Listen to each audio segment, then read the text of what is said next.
Tidak ada satu rumah yang tidak ada masalah. Karena sepun teman-teman yang biasa dorang meditasi sendiri datang, kalau lihat kami dengan istri bertengkar, dong bilang, makanya ke kami, Pak, dong kok masa bertengkar? Saya bilang, iya, karena kamu tinggal di hutan. Pohon mana yang kas tersinggung engkau? Kalau kita tinggal di istri, di anak, di suami, di mertua, wih, cara kita menanggapi soal itu bisa saja dua, tambah soal atau kurang soal.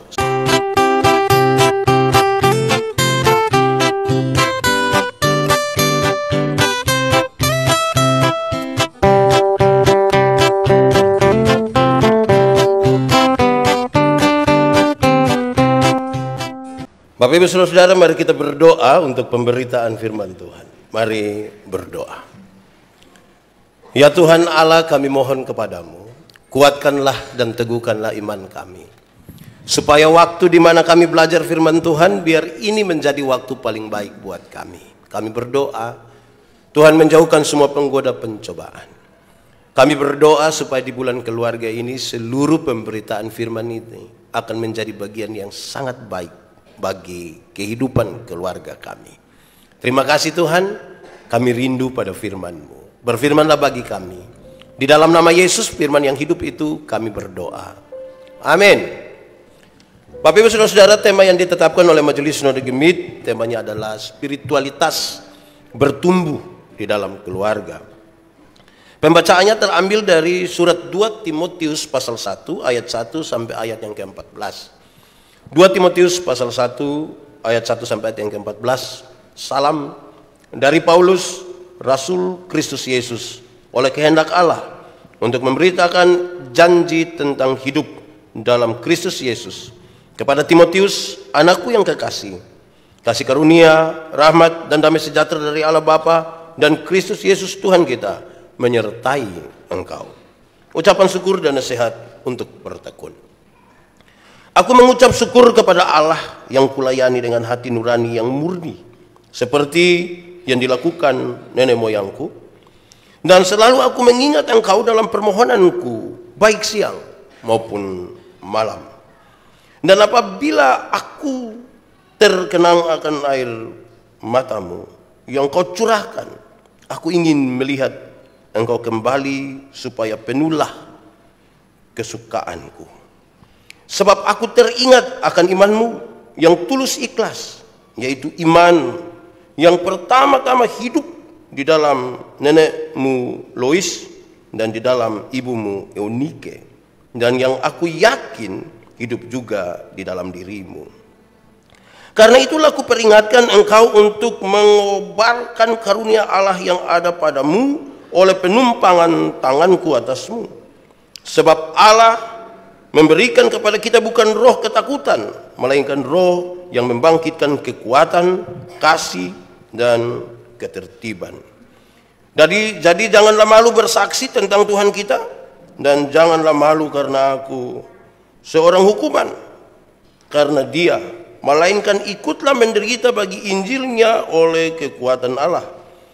Dialah yang menyelamatkan kita dan memanggil kita dengan panggilan kudus, bukan berdasarkan perbuatan kita, melainkan berdasarkan maksud dan kasih karunia-Nya sendiri yang telah dikaruniakan kepada kita dalam Kristus Yesus sebelum permulaan zaman, dan yang sekarang dinyatakan oleh kedatangan Juru Selamat kita, Yesus Kristus, yang oleh Injil telah mematahkan kuasa maut dan mendatangkan hidup yang tak dapat binasa.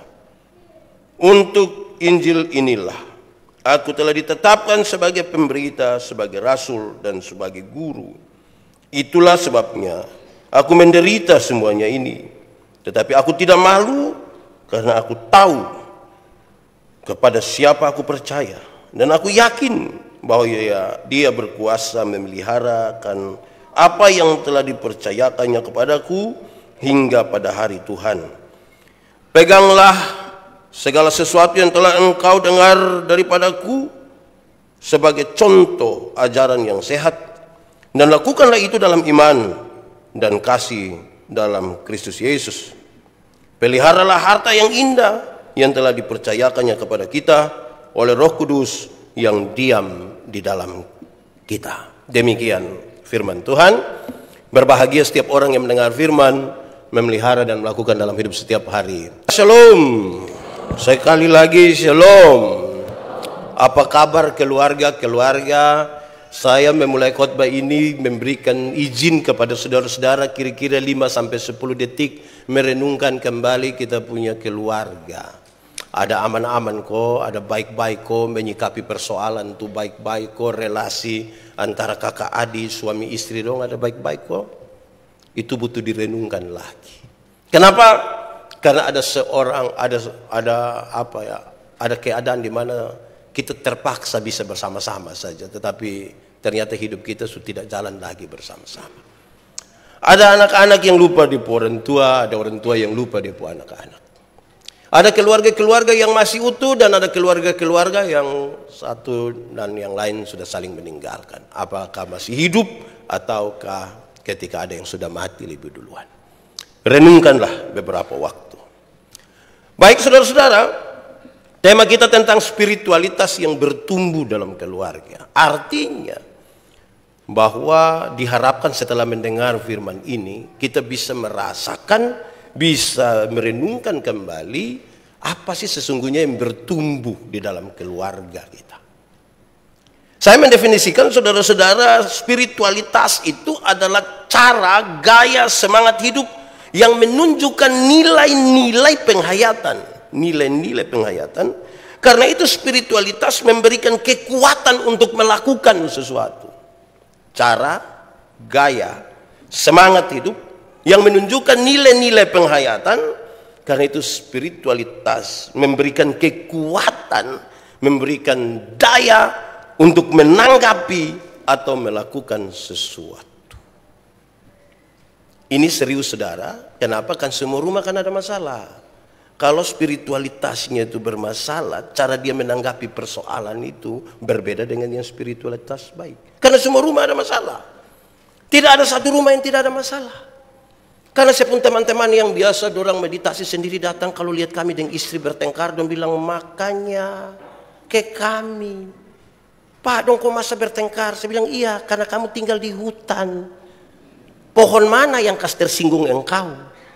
Kalau kita tinggal di istri, di anak, di suami, di mertua, cara kita menanggapi soal itu bisa saja dua, tambah soal atau kurang soal. Spiritualitas itu kira-kira begitu. Jadi kalau spiritualitas itu kemudian membuat kita menanggapi sesuatu dan melakukan sesuatu, spiritualitas itu diharapkan yang baik. Karena itu saudara-saudara, spiritualitas itu sesuatu yang bergerak dari dalam keluar, bukan dari luar ke dalam. Saya ulangi, spiritualitas itu bergerak dari dalam keluar. Karena penghayatan nilai-nilainya ada di dalam, dia bergerak dari dalam keluar, bukan dari luar ke dalam. Kalau dia baik-baik tapi dari luar ke dalam, itu dia pun nama pencitraan. Kelihatan baik-baik, bagus-bagus, pi pesta dong pakai baju seragam berjalan angka-angka tangan begini. Itu mau ke status apa? Gitu. Jadi dia harus dari dalam. Jadi itu betul-betul kelihatan dari dalam keluar, bukan dari luar ke dalam. Saudara-saudara, sama-sama kita tahu bahwa Timotius adalah murid atau anak rohani dari Paulus. Paulus utus dia untuk jadi uskup di Efesus. Soalnya sekarang adalah dia masih sangat muda. Anak muda ini akan berhadapan dengan persoalan serius di sana. Pertama, pengajaran sesat. Dia akan berhadapan dengan pengajaran sesat. Cara dia nanti menanggapi ini soal dan mensiasati ini soal ini serius. Dia harus punya spiritualitas yang kuat sekali. Bukan saja itu saudara-saudara, dia akan berjumpa dengan orang-orang yang merasa dirinya pintar sekali. Apalagi mereka tidak pandang terhadap anak-anak muda. Sudah tua, rasa diri pintar lagi, tidak pandang terhadap anak-anak muda. Anak muda ini akan berhadapan dengan itu. Makanya Timotius menangis waktu suruh pergi. Makanya waktu Paulus menulis surat ini, dia bilang, saya ingat betul engkau punya air mata itu, dan kalau ikut kita pembadan pun mau, saya rindu engkau kembali. Tapi tanggung jawab itu serius di sana. Engkau mesti pergi ke sana. Dalam keadaan itulah, jadi itu bukan keadaan tanpa masalah, itu keadaan penuh masalah. Dan sekarang spiritualitas menjadi sebuah kunci yang serius bagi Timotius. Paulus mencontohkan dirinya. Dia kasih tahu, Dia selalu mengulang-ulang, saya Rasul Paulus. Dia mengingatkan kepada Timotius, kalau dia pakai dia punya diri sebagai contoh, dia kasih tahu Timotius, kalau saya Rasul ini Tuhan memilih saya. Saya tidak angkat saya sendiri. Begitupun engkau dalam pelayananmu di sana itu Tuhan memilih engkau. Engkau tidak mengangkat dirimu sendiri. Kalau Tuhan memilih engkau itu sesuatu yang sangat istimewa dalam hidup. Tuhan angkat kita itu sesuatu istimewa. Dia kasih ingat. Dia bilang sama seperti saya Timotius. Tuhan memilih. Kalau manusia pilih, kita senang. Ini apalagi kalau Tuhan pilih. Dong pilih kita jadi RT, kita susah senang. Karena ada apa-apa itu Pak RT omong duluan. Jadi itu kita susah senang. Apalagi Tuhan pilih. Dia mencontohkan dirinya, dia kasih tahu. Karena itu ini Tuhan pilih kita untuk pelayanan ini. Maka tanggung jawab itu harus ditaruh di depan. Tanggung jawab. Bukan sekedar kewajiban. Berulang-ulang kali saya sampaikan. Tanggung jawab dan kewajiban itu dua hal yang berbeda. Kewajiban itu ya sudah sekedar yang penting, kok yang penting, pokoknya, kok yang penting. Nah itu dia nama kewajiban. Tanggung jawab, dia melakukan sesuatu lebih dari sekedar menjalankan kewajiban. Karena ini Tuhan yang panggil sekaligus untuk bertanggung jawab. Dia mencontohkan dirinya kepada Timotius. Dia kasih tahu bahwa ingat, engkau mesti jaga kehormatan. Harus jaga kehormatan. Karena ini Tuhan yang panggil. Tuhan yang angkat engkau. Engkau mesti jaga itu kehormatan. Harus. Lalu kalau kita bicara spiritualitas, saya ingin menyampaikan kepada saudara bahwa spiritualitas itu berkaitan dengan dua hal. Spiritualitas yang membawa kita kepada kematian. Dan spiritualitas yang mengarahkan kita kepada kehidupan. Saya ulangi. Spiritualitas yang mengarahkan kita kepada kematian. Dan spiritualitas yang mengarahkan kita kepada kehidupan. Kalau saya bertanya kepada saudara, saudara mau spiritualitas macam apa yang bertumbuh dalam keluargamu? Pasti saudara akan mengatakan, kami merindukan spiritualitas yang mengarahkan kami kepada kehidupan. Kalau itu menjadi cita-cita kita, kita belajar dari teks ini yang menarik. Kalau mau spiritualitas itu membawa kehidupan, dalam tulisan ini Paulus menyatakan bahwa Paulus percaya kepada Timotius. Saya percaya engkau pasti punya iman. Saya yakin itu. Karena saya percaya itu, saya mengutus engkau pergi ke sana. Dia mau kasih tahu di awal bahwa spiritualitas yang bertumbuh itu adalah sebuah yang bertumbuh di rumah, yang baik, yang mengarahkan kepada kehidupan, adalah spiritualitas yang dimulai dari rasa percaya. Orang tua harus berani percaya anak. Anak juga mesti berani percaya orang tua. Suami mesti berani percaya istri. Istri mesti berani percaya suami. Saya mau tanya kita, boleh jawab, boleh tidak juga tidak apa-apa. Kita saling percaya kok. Ada amin. Bapak-bapak dong bisa kasih mama pegang HP. Bapak-bapak dong juga HP pola rumit. Harus pakai kontak mata lah, sidik jari lah. Dia penyidik polisi. Butuh percaya. Bayangkan kalau satu rumah itu tanpa percaya. Itu mama setiap kali pulang hanya bilang begini, nah dong dia model begini. Kasih dong sedikit dong bikin sampai dong bapak pun keluarga kok. Hai, kenapa tidak omong di anak dong bawa bapak pun keluarga. Bapak pun keluarga itu tidak tahu apa-apa. Bayangkan kalau kita tidak saling percaya. Kalau lawan dari tidak percaya itu apa? Ya curiga. Hidup dalam kecurigaan, saudara lihat kalau hidup dalam kecurigaan terus, yang kita tumbuhkan itu adalah kecurigaan. Bukankah ini rumah diarahkan pada kematian? Bapak tua pulang biasa jam 12, sekarang kok jam 12 lewat 1. Ini dia di mana sebenarnya? Bayangkan kalau hidup itu hanya kita tumbuhkan kecurigaan. Itu baik. Percaya. Ulang itu percaya. Lihat ulang kok. Kira-kira kita ini masih bisa dipercaya kok tidak Jangan sampai kita bukan lagi bisa dipercaya. Kedua saudara-saudara, karena berkaitan dengan kehormatan, Paulus nasihat. Timotius jaga kehormatan keluarga. Karena engkau pun keturunan ini keturunan baik-baik. Engkau pun nenek Lois itu telah berhasil membesarkan mamamu Eunike. Dan engkau juga tumbuh dari tengah-tengah keluarga itu yang baik. Tolong jaga kehormatan keluarga. Orang tua di mana yang mau dia punya anak bikin rusak nama keluarga? Semua orang tua mau supaya anak-anak menjaga keluarga yang baik. Karena itu menjaga kehormatan itu baik bagi sebuah spiritualitas yang mengarahkan kepada kehidupan. Jaga kehormatan. Jangan sampai kita menghancurkan kehormatan. Apalagi dengan hal-hal kecil. Apalagi dengan hal-hal yang sebenarnya bisa diabaikan. Ketiga, saudara-saudara, ingat, engkau harus jaga baik-baik. Ingat baik-baik akan jabatan dan karunia yang Tuhan berikan kepadamu. Kau jabatan apa? Jaga. Bapak, saya begini-begini tidak ada jabatan. Ada minimal jabatan sebagai kepala rumah tangga lah. Jaga baik-baik. Saya berkhotbah di kaum bapak dong, saya kasih tahu. Dunia sekarang ini kan ada dua dunia. Satu dia punya nama dunia nyata, yang satu dia punya nama dunia maya. Di dunia nyata itu orang tua lahir lebih duluan anak-anak. Makanya ada aturan ini, aturan itu, aturan ini, aturan itu, aturan. Di dunia maya, anak-anak lahir lebih duluan orang tua. Akhirnya banyak orang tua ketika dia masuk ke dunia maya, dia bikin sama ke dia anak-anak. Padahal dia sudah tua.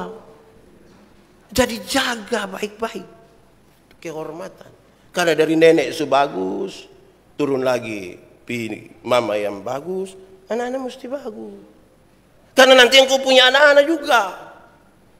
Kira-kira begitu. Keempat, dia ingatkan dalam tugas itu, saudara-saudara, dari spiritualitas yang bagus itu yang bertumbuh, maka engkau akan menyatakan sifat-sifat sebagai seorang pengajar Kristen yang baik.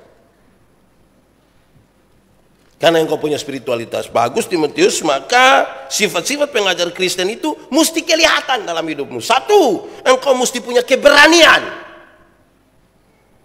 Sebagai pengajar Kristen engkau harus berani. Kalau berani itu mesti mendalami dengan baik, tahu dan baik, Timotius. Kalau tidak tahu baru berani itu cari masalah tuh. Berani, pengajar yang baik. Kedua, engkau mesti punya kekuatan. Jangan lemah-lemah, kuat sedikit. Ketiga, dalam itu dua itu engkau mesti punya kasih. Berani tanpa kasih itu kelemahan. Kekuatan tanpa kasih itu kelemahan. Harus engkau memiliki kasih.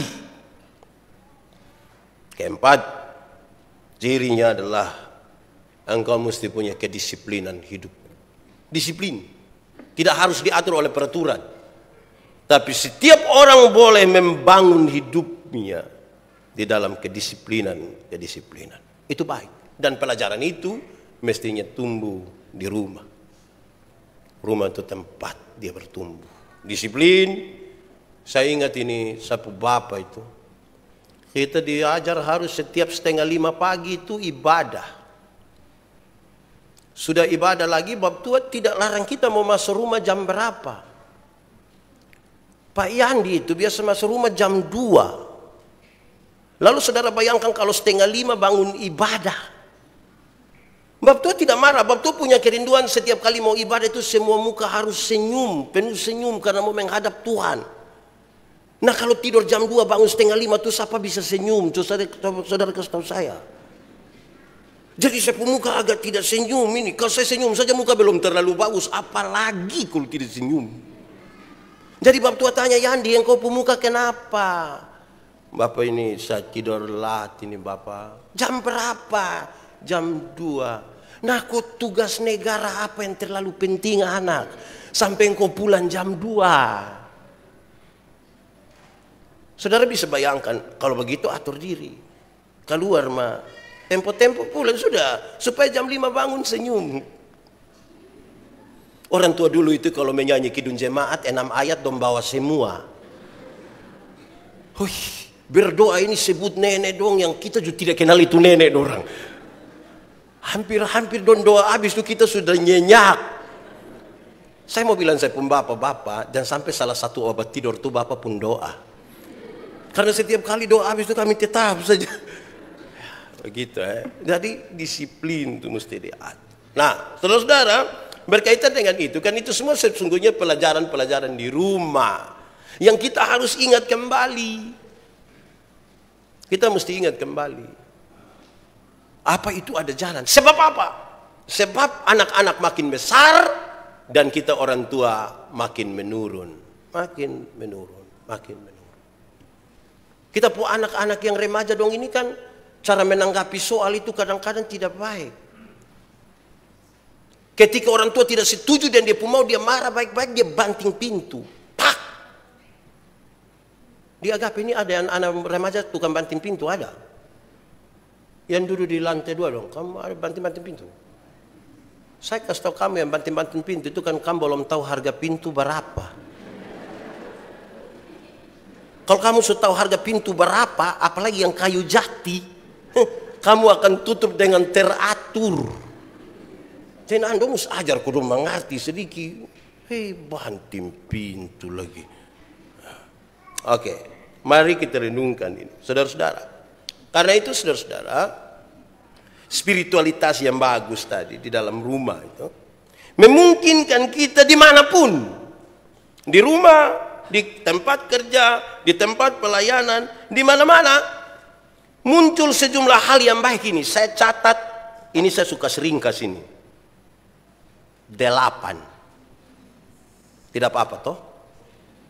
2 minggu lalu 14. Ini baru 8, bisa hafal, pendek-pendek sah. 1, kekuatan. Kuat yang dimaksud itu bukan tenaga, saudara. Kuat yang dimaksud itu bukan tenaga. Tenaga ini saudara makan, latihan, apa kuat. Kekuatan itu adalah kekuatan hidup, kekuatan hati, kekuatan iman untuk berhadapan dengan sejumlah hal. Perubahan zaman yang serius dan seterusnya. Berhadapan dengan kakak, adik, mama mantu. Kita ini kadang-kadang dengan mama mantu kita tidak terlalu aman. Kalau kita punya kekuatan hati itu, saya pernah bilang di sini saudara, kalau kita punya hati kuat, mama mantu mau datang di kita tuh kita senang sah. Saya bilang kita kerja-kerja rumah, kas bersih, tetangga don tanya, sibuk-sibuk apa? Mama mantu mau datang. Sulama song ketemu ini biar atur babai kasihan kok mama sosot kali berdatang ketemu. Itu kalau hati kuat. Kalau hati tidak kuat dia kerja, kok kenapa kok begini? Nenek mau datang. Singa. Kok datang berapa lama? Ini ampa hari mah.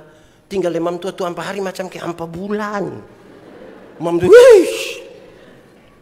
hati kalau tidak kuat memang berat, butuh kuat-kuat gitu buat orang tua dong juga ajar anak dong kok kuat-kuat, jangan kau bergerak sedikit lemah, bergerak sedikit takut, berani sedikit, kuat sedikit, kan dong berhadapan dengan zaman yang keras ini, godaan juga keras, semua keras habis ini, mesti kuat.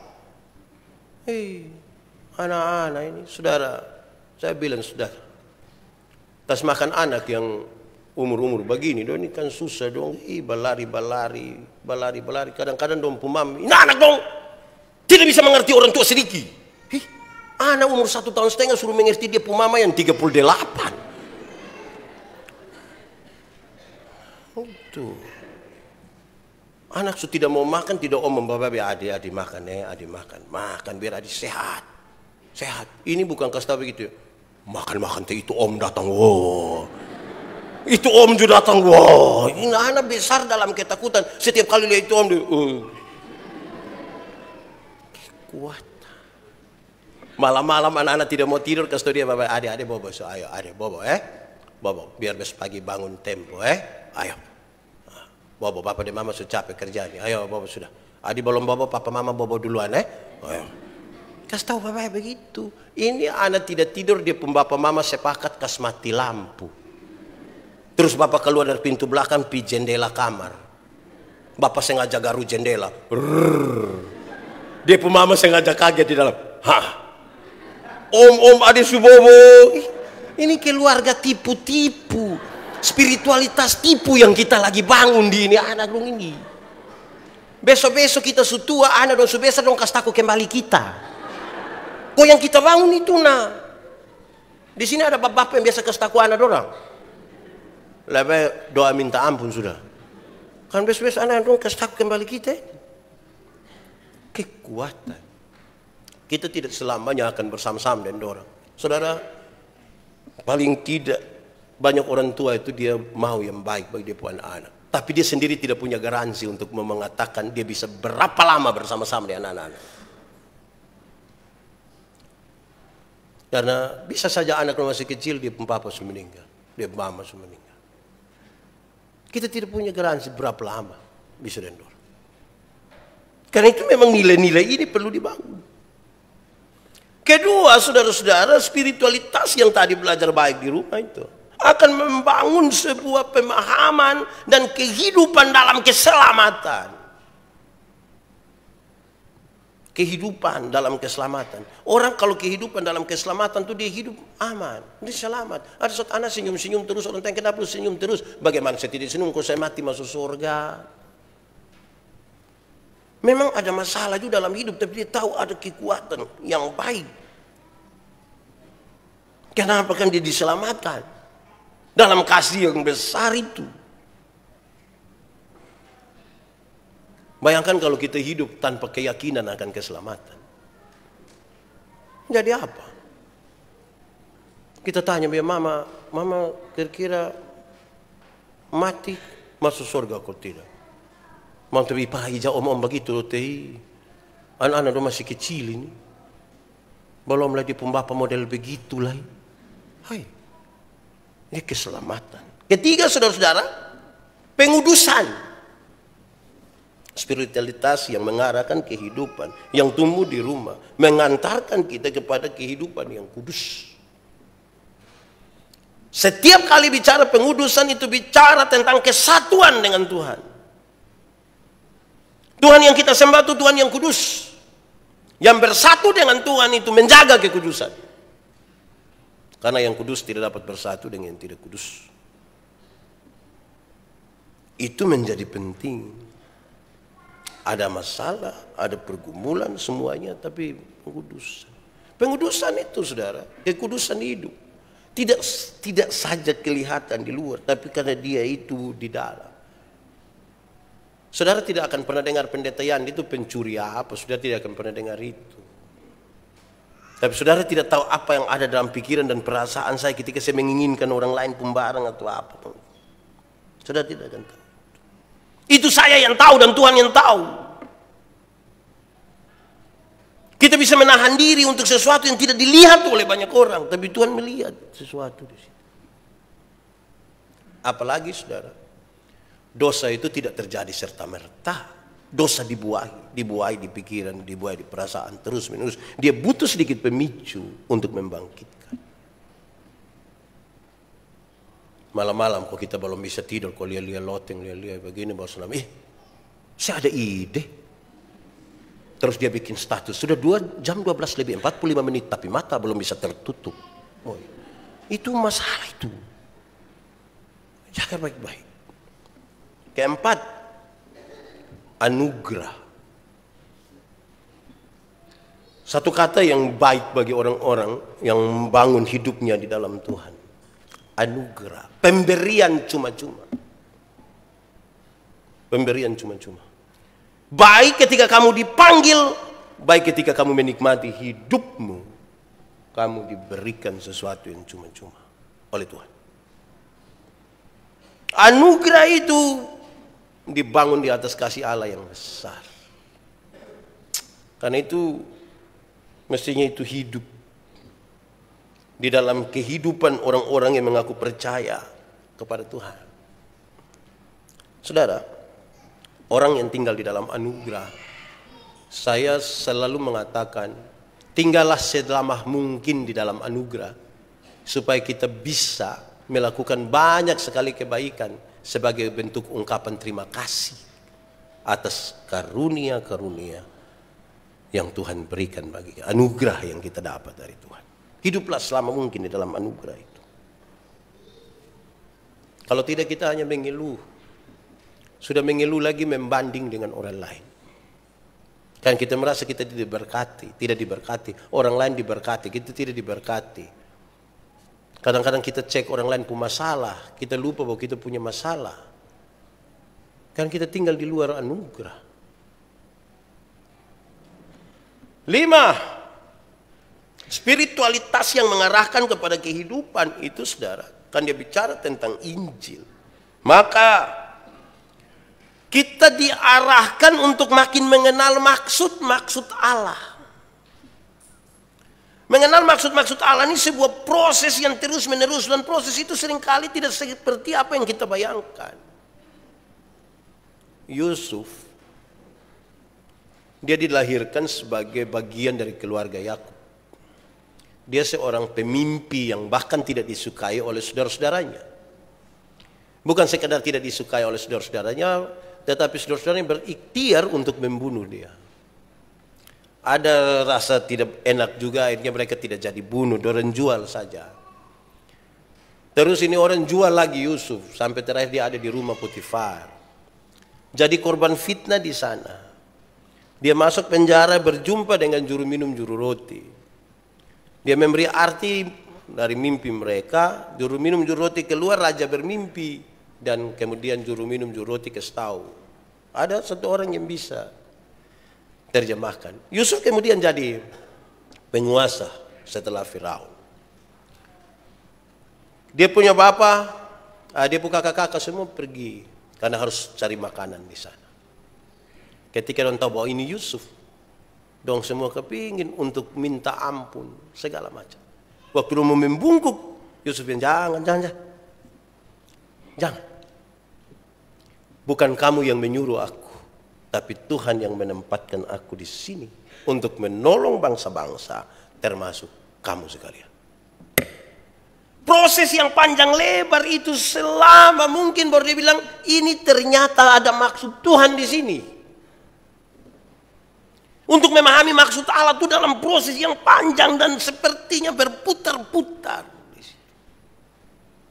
Hanya orang dengan spiritualitas yang kuat, yang mengarahkan kepada kehidupan, yang akan bertahan pada proses yang panjang sampai dia menemukan apa maksud Tuhan di situ.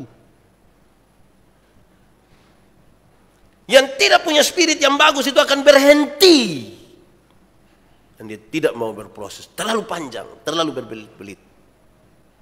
Apalagi kalau kita bilang, namanya juga kan ini masih di dunia. Kita cuma manusia, Pak. Nah kalau seomong begitu, mau omong apa lagi? 6.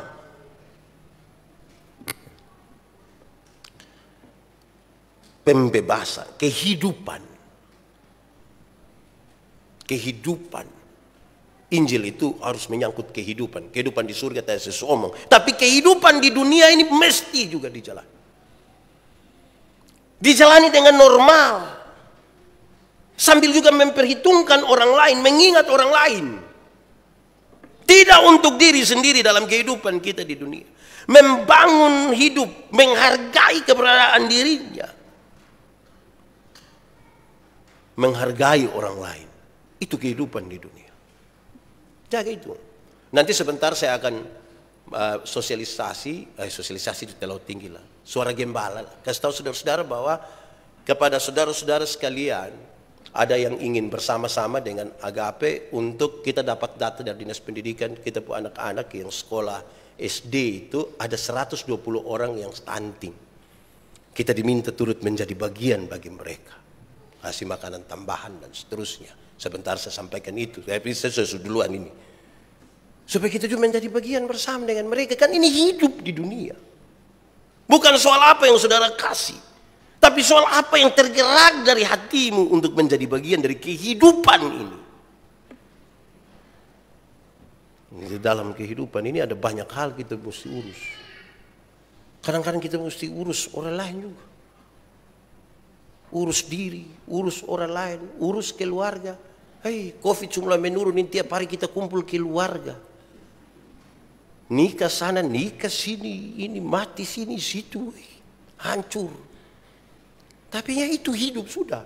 Mau apa lagi? Mau tidak kumpul? Pindah. Tapi mana kok begitu?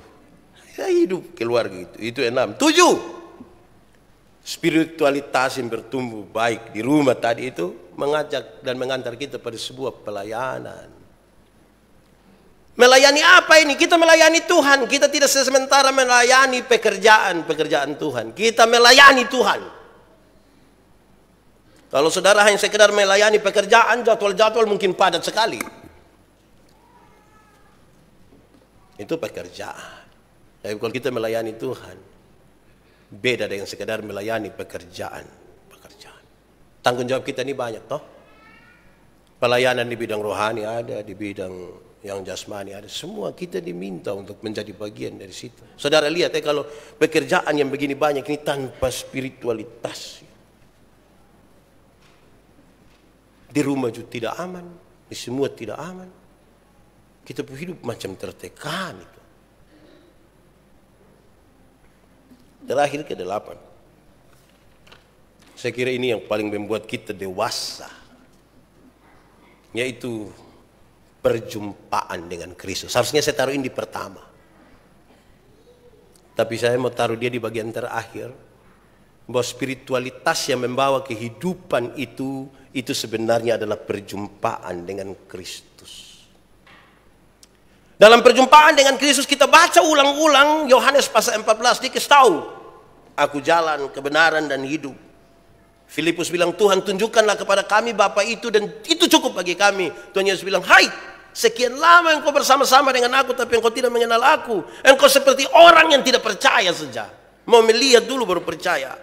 Lantas kemudian di ayat yang ke-12 dikasih tahu, barang siapa percaya kepadaku melakukan pekerjaan-pekerjaan yang aku lakukan. Supaya setiap orang yang mengaku percaya kepada Tuhan Yesus, kan dia telah berjumpa secara pribadi dengan Tuhan Yesus, melakukan pekerjaan-pekerjaan yang aku lakukan. Saya sebut ini sebagai sebuah kedewasaan betul. Karena mengaku percaya sudah, menjadi Kristen sudah, tetapi sekarang melakukan seperti yang Tuhan Yesus lakukan ini panggilan yang cukup berat bagi kita. Bayangkan kalau di rumah kita tidak mulai dari itu. Di waktu aku lapar, kamu tidak beri aku makan. Waktu aku telanjang, kamu tidak memberi aku pakaian. Waktu, kalau dia sebut satu-satu saja Tuhan ini, terlalu banyak ini. Tapi itu sangat dewasa. Rumah yang baik ini, saudara-saudara, di mana pelajaran-pelajaran dan nilai-nilai penghayatan itu tumbuh di situ, dia akan keluar dari rumah yang baik itu pada kehidupan yang berjumpa dengan semua hal yang ada di situ. Kalau tidak, saudara, cara kita menanggapi masalah, saudara lihat kalau orang yang dewasa spiritualnya berjumpa dengan masalah yang sama dengan orang yang tidak dewasa spiritualitasnya, waktu berjumpa dengan soal yang sama, cara mereka menyikapi itu soal kan beda-beda. Yang dewasa itu dia pun cara bersikap lain. Yang tidak dewasa itu dia pun sikap kadang-kadang kita aneh. Ada orang, saya biasa bilang kalau kita punya kedewasaan spiritual,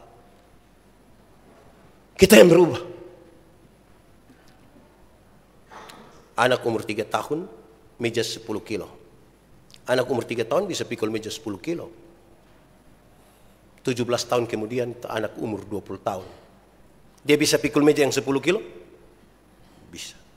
Yang berubah anak, meja tidak berubah. Itu dewasa. Tidak meminta beban menjadi ringan. Dia minta bahu yang semakin kuat. Karena dia tahu kalau Tuhan izinkan ada masalah dalam hidupnya, Tuhan tahu ada berapa kuat dia pun bahu untuk itu.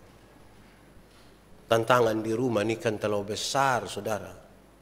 Harusnya kalau orang lolos dari rumah itu disuruh hidup di luar dengan baik. Saya bilang, saudara-saudara, coba saudara bertengkar dengan siapapun di luar, tidak apa-apa. Tapi coba bertengkar dengan istri, coba. Itu dia pembebahan itu bisa 6-7 kali lipat. Kan orang di kantor itu kita bertengkar dengan orang, situ kita pulang. Besok pagi lah baru kita ketemu. Tapi kita beda ruangan mangkali. Tapi dengan istri. Kan kita bangun tidur dia pemuka. Kita pergi dapur dia pemuka lagi. Di ruang tengah dia foto paling besar. Wih, saudara bisa tertekan itu.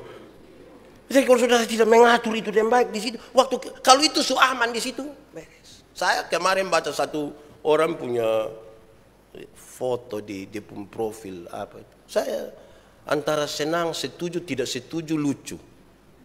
Dan dia tulis begini.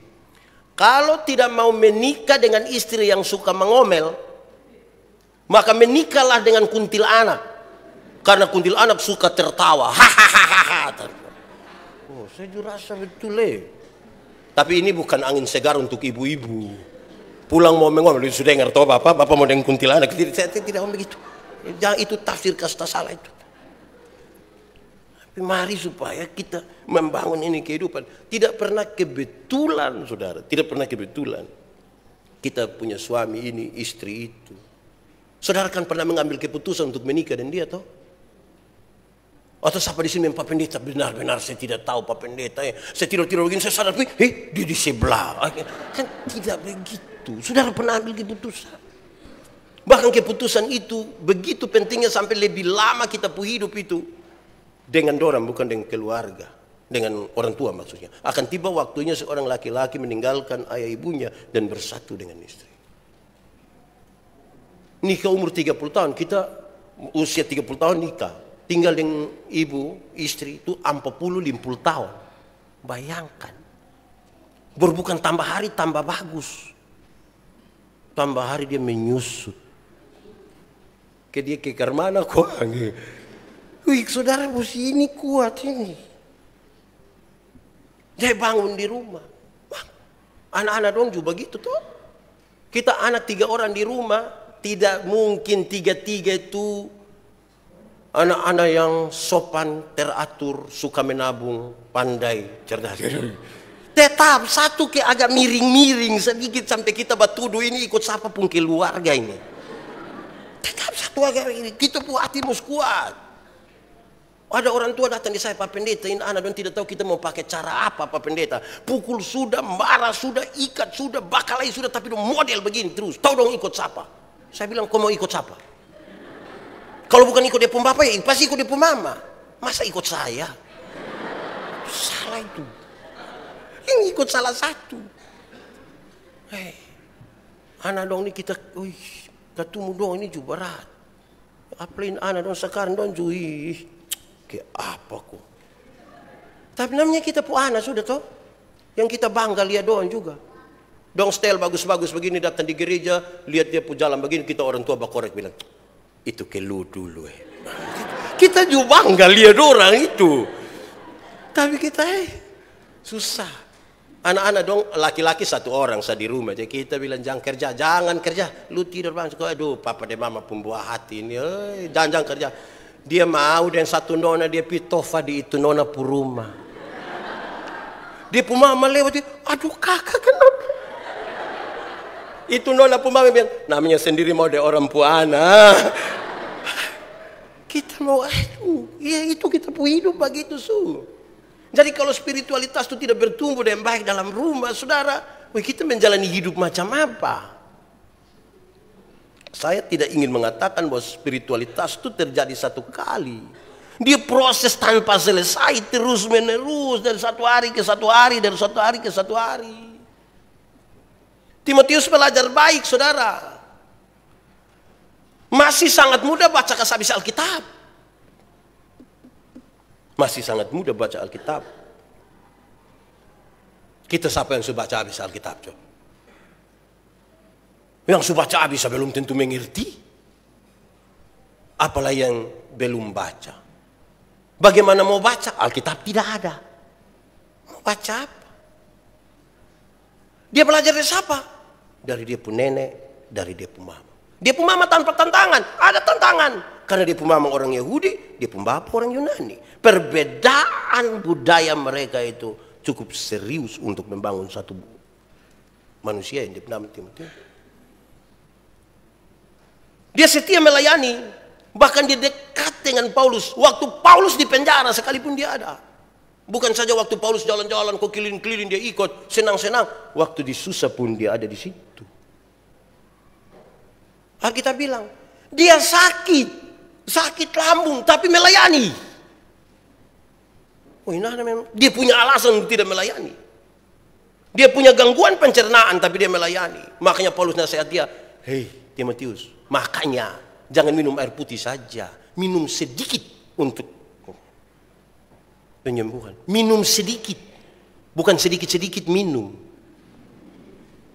Kita pun anak doni sedikit-sedikit minum. Hei, susah.